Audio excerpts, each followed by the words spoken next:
We're talking today about a way to make a real difference in the lives of children in Guatemala. David Lane is here to tell us how you can get involved in Uplifting Children's Ministries, and it's good to have you with us. We appreciate it very much.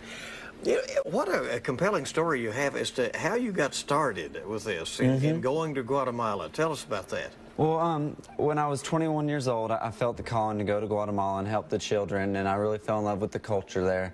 So I came home and I told everyone, I said, I'm going back. I just didn't know exactly when, and I sold everything I had and didn't know where I was going to stay or who I'd stay with or even how to speak Spanish. And I went down there and I spent about 8 months learning the culture and the language and learning how to get by down there. And then I felt God tell me to start sponsoring children. So I started sponsoring 3 children 2 years ago.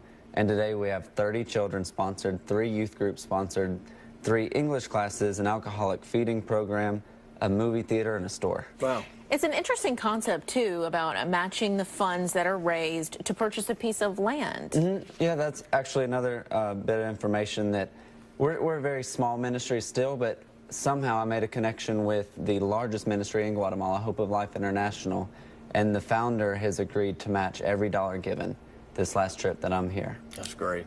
What has been the most rewarding to you of these, 3 years or so that you have spent in Guatemala? The most rewarding for me is to be humbled by seeing the faces of the children and the mothers and the families that are being blessed by the ministry, opening their care packages, going to school, seeing kids that couldn't even go to a free public school, but now they're going to a private Christian school, and they're in their uniform, and it's just they're very accepting, and they're very thankful for what they have. Well, why Guatemala? And for people who aren't very knowledgeable about that country and the history there, what are they up against, the children in these families? Well, out of all the Central American countries, Guatemala is the only country that is not decreasing its poverty rate. So Mexico, Honduras, El Salvador, yes, there's a lot of poverty in those countries as well, but Guatemala is the only one where the government hasn't been able to decrease that poverty.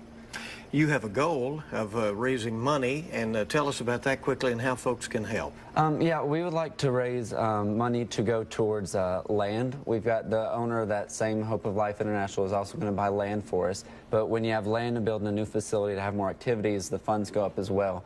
So we're trying to raise the monthly support and giving through just one-time donations, and you can do that at www.upliftingchildrens.com. Awesome. David, thanks for coming by. Good luck. Thank you all for having me. Appreciate you.